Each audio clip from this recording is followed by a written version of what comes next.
Ahoy music lovers, vinyl enthusiasts, and everyone in between. My name is Isaac, this is The Blind Island, and today I'm coming at you with another vinyl review.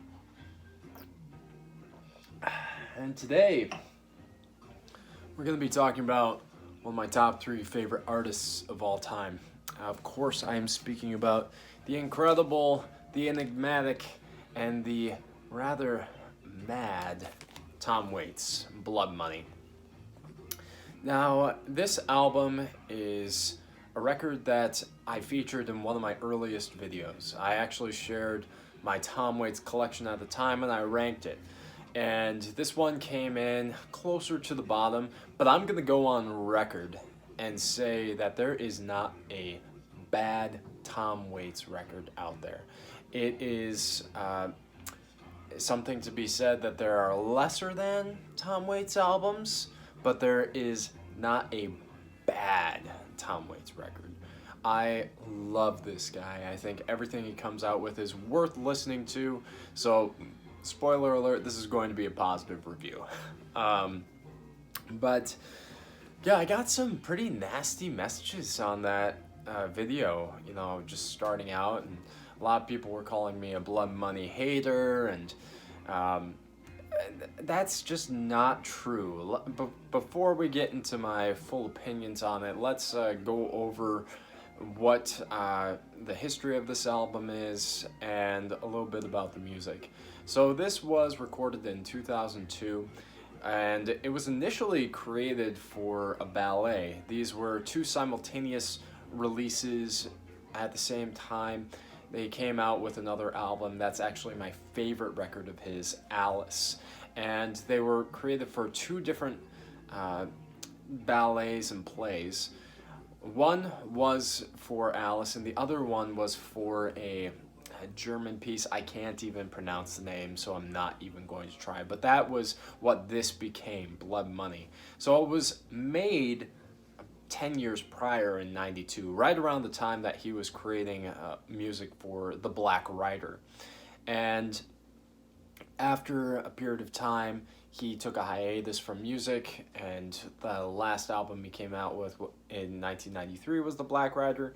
He came back in 1999 with Mule Variations, and then a couple of years later, he came out with the 1-2 punch of Blood Money and Alice. So just to give you a little bit of background information.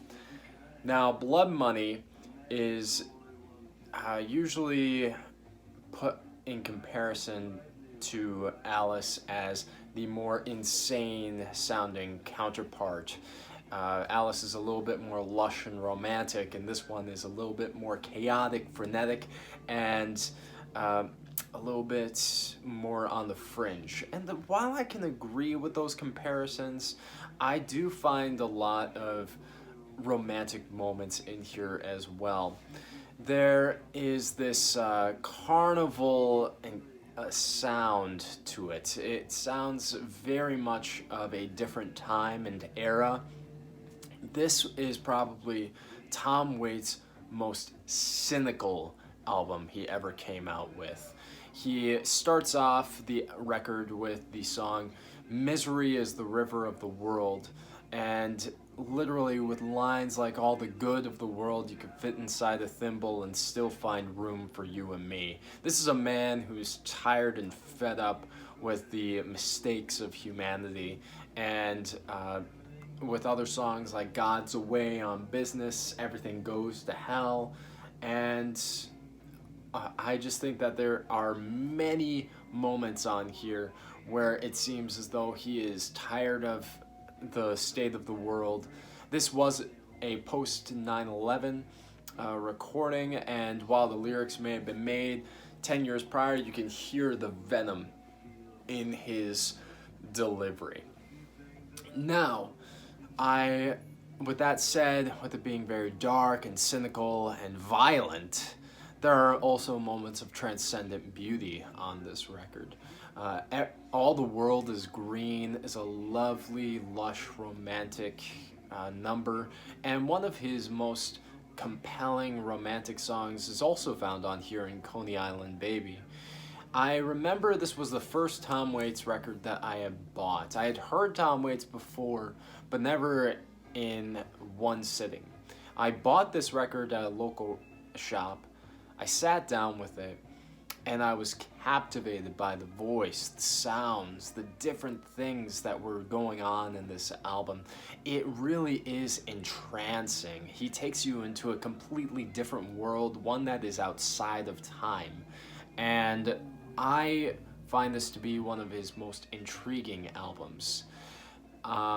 So now to get into my personal feelings on it, like I said, it's an incredibly cynical record. So I have a hard time reaching for it because I already am kind of a cynical individual and I don't want to be thinking too poorly about the world when and this record really gets me in the mood to just spin on things. So that's why it's a little lower in the canon, but as far as the musicality, the lyricism, it's a fantastic album. It's Tom Waits at the growing even more in his powers. Most people thought that he had basically disappeared after Black Rider, but with the surprise of Mule Variations, and then again another surprise coming out with 2 albums in the same year, he showed that his creative powers were just heating up in his later career. I don't know of many other artists that have that capability.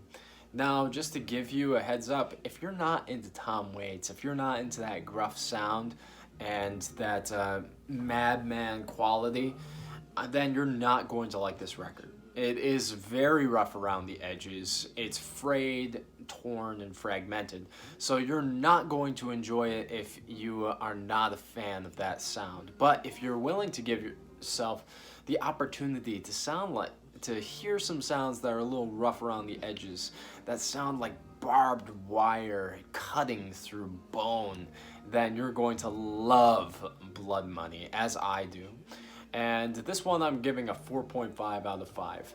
It doesn't flow as smoothly as Alice or some of his other releases, but again, I love this guy. I love everything he's ever come out with. I think that he's a phenomenal artist, and he should be lauded as one of the all-time greats. So guys, that is my review of Blood Money by Tom Waits.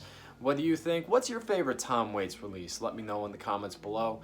And as always, I hope that you have a great day on your own personal oasis. Cheers.